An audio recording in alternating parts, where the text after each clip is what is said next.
साथियों, एके Khan adviser channel में आपका बहुत बहुत स्वागत और आभार और नमस्कार।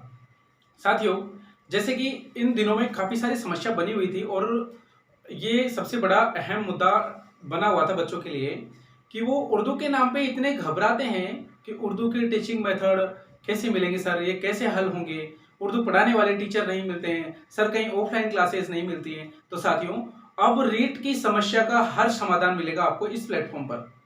उर्दू से संबंधित उर्दू लैंग्वेज जो है आपकी, चाहे लैंग्वेज वो फर्स्ट लें, लैंग्वेज सेकंड रहे, सेकंड ग्रेड हो या फर्स्ट ग्रेड हो, साथियों उन सब का समाधान एक आसान तरीके से हम इस प्लेटफॉर्म पे करेंगे।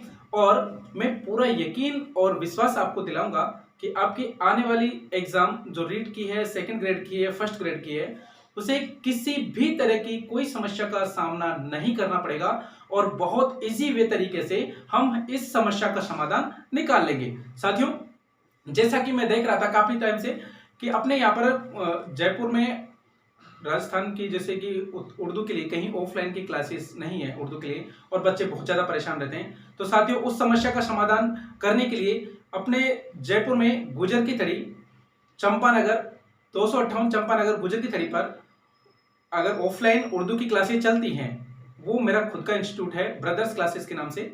वहां पर अगर आप ऑफलाइन पढ़ना चाहें तो वहां पर आपको ऑफलाइन ये सारे बैचेस मिलेंगे, जिसमें रीड का है, सेकंड लेवल, सेकंड ग्रेड है, फर्स्ट ग्रेड है, सारे सब चीज जिसमें पढ़ाई जाती है। ओनली फॉर उर्दू सब्जेक्ट का है साथियों। और उसी समस्या को समाधान जो मेरे बहन भाई दूर बैठे हुए हैं, जो अपने राजस्थान से बाहर हैं, राजस्थान के अंदर हैं, काफी सारे दूर बैठे हुए लोग हैं, उनके लिए भी ये समस्या का सामना करना पड़ता है। तो साथियों, उनकी इस समस्या के समाधान को खत्म करने के लिए, उनकी इस परेशानी को मिटाने के लिए और उनके इस सपने को साकार करने के लिए आज से मेरे इस प्लेटफॉर्म पर आपको जो एके खान एडवाइजर चैनल है, इसको इस प्लेटफॉर्म पर आपको आज से उर्दू की टीचिंग मेथड स्टार्ट किए जा रहे हैं। साथियों, ये शुरू से लेकर के एंड तक बिल्कुल एज इट मैं बिल्कुल कंप्लीट करवाऊंगा। आप बिल्कुल भी निश्चिंत रहें, आपको टेंशन करने की बिल्कुल भी जरूरत नहीं। सिर्फ जी जान से अपने सच्ची मेहनत और लगन के साथ में, पूरी ईमानदारी के साथ में आप तैयारी करते रहें और इसी में जुटे रहें और इसी कड़ी को आगे बढ़ाते हुए साथियों आज हम शुरुआत करते हैं। जैसे कि आप देखें, उर्दू का जो टीचिंग मेथड का जो सिलेबस स्टार्ट होता है, सबसे पहले यहीं से शुरुआत होती है कि उर्दू जबान की तदरीस के जो उसूल, तदरीस के उसूल देखिए, यानी उर्दू जबान की जो शिक्षण के क्या नियम है, क्या कायदे हैं, किस तरीके से हमको शिक्षण करवाना चाहिए और किन किन बातों का हमको ध्यान में रखना चाहिए। हमें कौमी दरसिया की खाका जो 2005 है, एनसीएफ 2005 है, वो क्या कहता है, उसके अकॉर्डिंग हमें किस तरीके से काम करना चाहिए। तो साथियों, बिना टाइम खर्चे के करते हैं शुरुआत इस आगाज की, और यह आगाज उस दिन तक चलता रहेगा जब तक आपको सफलता ना मिल जाए। मैं हर पल हर वक्त आपके साथ रहूंगा। आइए साथियों, मोस्ट वेलकम है आपका। देखिए साथियों, उर्दू की जो टीचिंग मेथड है, उर्दू जबान की तदरीस के उसूल। साथियों देखो, तदरीस का मतलब होता है शिक्षण, उसूल का मतलब होता है नियम, कि क्या नियम है शिक्षण कराने के, टीचिंग कराने के, क्या क्या नियम हो सकते हैं, एक टीचर को किन किन बातों का ध्यान रखना चाहिए, किस तरीके से वो अपने बच्चों को पढ़ाएगा, किस तरीके से वो समझाएगा, आगे जाकर उसके भावी जीवन को किस तरीके से वो संवारेगा। साथियों, इसी पे देखते हुए देखो, एनसीएफ 2005, इसी को कहा जाता है कि कौमी दरसियाती खाका 2005। ये क्या है, ये क्या कहता है साथियों, इसके बारे में सुने। कुछ भी नहीं है, ये ज्यादा टेंशन लेने वाली कोई भी बिल्कुल भी बात नहीं है, इसी से घबराए नहीं, बिल्कुल बहुत इजी है। देखो, कौमी दरसिया की खाका एनसीएफ 2005 है, वो कहता है कि हम बच्चों को जो भी पढ़ाएं, हम बच्चों को जो भी पढ़ाएं, सबसे पहले तो वो उनके मुताबिक होना चाहिए, यानी कि बस बच्चे के स्तर यानी तलबे की जो जमात है उसके अनुसार होना चाहिए। ऐसा नहीं कि बच्चा तीसरी क्लास में पढ़ता है और हम उसको निबंध लिखना सिखा रहे हैं, हम उसको समीकरण हल करवाना सिखा रहे हैं और इंग्लिश वगैरह में एप्लीकेशंस हैं वो वगैरह लेटर्स हम उनको सिखा रहे हैं। तो साथियों, बच्चों को समझ में नहीं आएगा।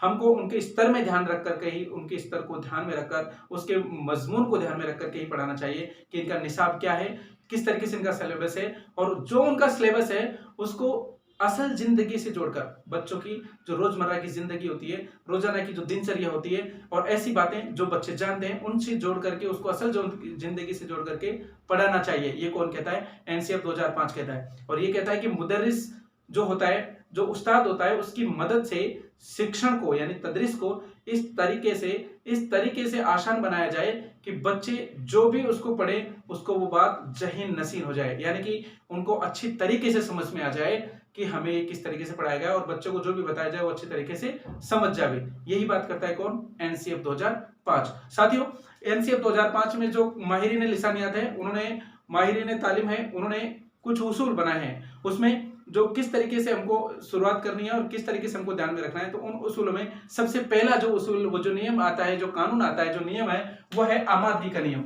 साथियों, क्या है? आमादगी का नियम। देखो ये आमादगी का नियम क्या होता है साथियों? बहुत ईजी है, बस सिर्फ और सिर्फ आप वह तवज्जो से ध्यान से सुने, बहुत ईजी है। आमादगी का उसूल, ज्यादा टेंशन लेने की कोई जरूरत नहीं। आमादा करना यानी कि तैयार करना, इसको हम कह सकते हैं एक मोटिवेशन स्पीच। देखो साथियों, किसी भी काम को करने से पहले उसकी तैयारियां की जाती है। किसी भी कार्य को करने से पहले उसकी तैयारी की जाती है। जिस तरीके से हमको यदि मकान बनाना है, घर का मकान बनाने के लिए हम उसका मैप तैयार करते हैं, एक जगह मुकर्रर करते हैं, जगह मुकर्रर करने के बाद में उसका मैप बनाया जाता है, फिर उसके लिए जो मुआविन अशिया होती है, जो सहायक सामग्री होती है, उनको इकट्ठा किया जाता है, उसके बाद उसका मिस्त्री को बुलाया जाता है, तब जाकर के हमारे मकान की शुरुआत होती है, तब जाकर उसको तैयार किया जाता है। तो सेम कंडीशन वही हमारे बच्चों के साथ में साथियों। जिस तरीके से एक शादी की तैयारियां महीनों पहले स्टार्ट कर दी जाती है, सालों पहले स्टार्ट कर दी जाती है, सेम उसी कंडीशन में बच्चों को पढ़ने के लिए उनको तैयार किया जाता है, आमादा किया जाता है। तो शुरुआत में बच्चों की जो तदरीस की जो शुरुआत करें, वो आम बातचीत से करनी चाहिए, और वो बातचीत उनकी असल जिंदगी से जुड़ी हुई होनी चाहिए साथियों। किससे जुड़ी होनी चाहिए? उनके असल जिंदगी से जुड़ी होनी चाहिए, ताकि उनका जो माहौल है, वो मानसिक जो घर का माहौल है, उसे छोड़ करके अपने विद्यालय के माहौल में आ जाए और वो पढ़ने के लिए तैयार हो जाए। उसी को क्या कहते हैं? आमादगी का नियम कहते हैं, उसे आमादगी का उसूल कहते हैं साथियों।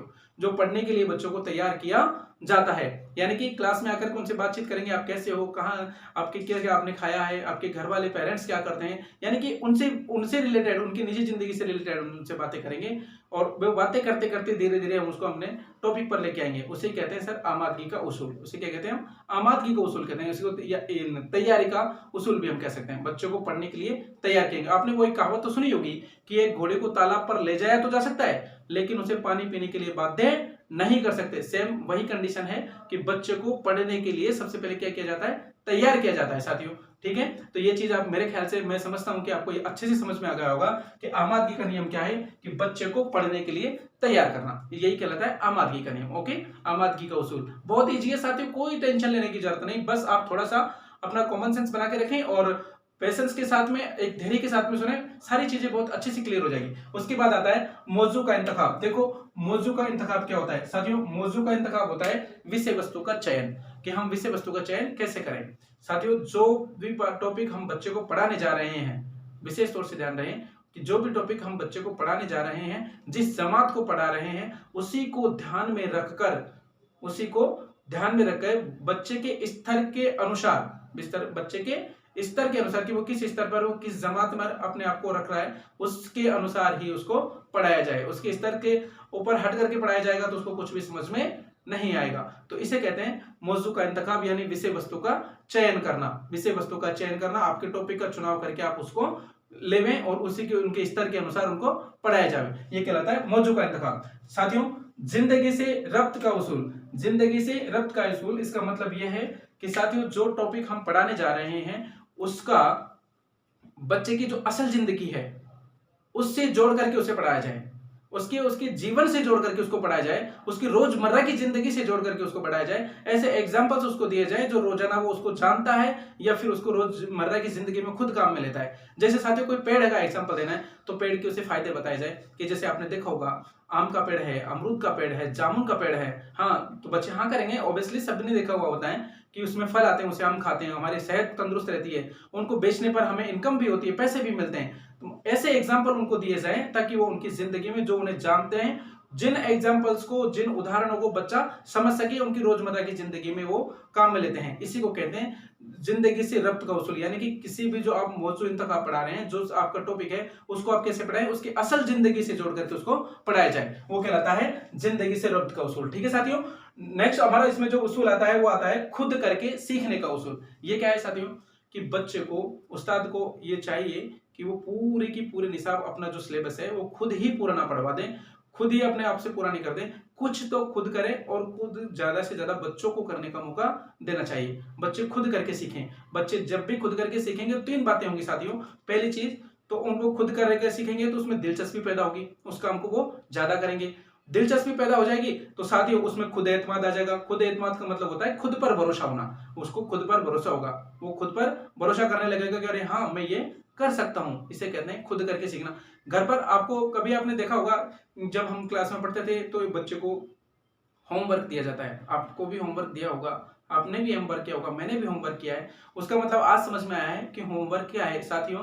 वो होमवर्क है बच्चों को खुद करके सीखने का मौका दिया जाता है ताकि वो खुद से करें और ज्यादा से ज्यादा चीजों को सीखने की कोशिश करें। तो इसे कहते हैं हम खुद करके सीखना साथियों। उसके बाद में नेक्स्ट टॉपिक आता है हमारा तकसीम का उसूल। किसी भी इंतखाब को या निशाब को या सिलेबस या आपका जो टॉपिक है उसको आप एक साथ पूरा नहीं पढ़ा सकते, क्योंकि बच्चे उसे सीखने में असमर्थ होते हैं। इसीलिए कहा जाता है कि मजमून को एक जो अज्जा होते हैं, इसके मुआविन अज्जा होते हैं, उसको मतलब एक कह सकते हैं आप छोटे छोटे हिस्सों में तकसीम करके यानी छोटे छोटे टुकड़ों में बांट करके उसको पढ़ाया जाए। लेकिन शर्त है कि जब भी आप इसके अज्जा करेंगे, जब भी आपके हिस्सा करेंगे, जब भी आपका सिलेबस का आप टुकड़े करके बच्चों को पढ़ाएंगे तो उन जो टुकड़े आपने किए हैं, जो हिस्से आपने किए हैं, उसका ये ध्यान रहे एक हिस्से का ताल्लुक दूसरे हिस्से से यानी दूसरे टुकड़े से बिल्कुल होना ही चाहिए। ऐसा ना हो कि हमने ऐसे टुकड़े कर दिए उनका ताल्लुक एक दूसरे से खत्म हो गया। ताल्लुक खत्म नहीं होना चाहिए, उनका एक दूसरे से ताल्लुक होना चाहिए साथियों।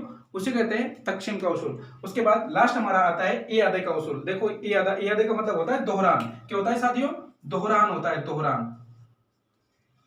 दोहरान करना। इसको दोहरान का मतलब होता है कि जो चीज हमने बच्चे को शुरू से लेकर के अब तक जो पढ़ा दिया, यानी कि जो पीरियड हमको मिला है, टाइम पीरियड मुझे 45 मिनट का, 30 मिनट का, 35 मिनट का जो भी मिला है, उसमें हमने जो बच्चे को पढ़ाया है उस क्लास को खत्म करने से पहले उसको शुरू से लेके आखिर तक उसका रिवीजन करवाना, उसको दोहराना, वही कहलाता है इयादे का उसूल साथियों। आई होप, मैं आशा करता हूं कि आपको आज का ये टॉपिक बहुत अच्छे से समझ में आया होगा कि उर्दू की टीचिंग मेथड्स में पहला जो चलता है हमारा उर्दू जबान की तदरीस के उसूल, ये बहुत अच्छे से आपको समझ में आई होगी साथियों। आज की वीडियो में इतना ही। आगे नेक्स्ट बात करेंगे इस टॉपिक से जुड़े हुए सारी चीजें आपको टीचिंग मेथड शुरू से लेकर एंड तक कंप्लीट करवाए जाएंगे साथियों। मिलते हैं नेक्स्ट वीडियो में एक नए टॉपिक के साथ में, तब तक के लिए नमस्कार, जय हिंद, वंदे मातरम।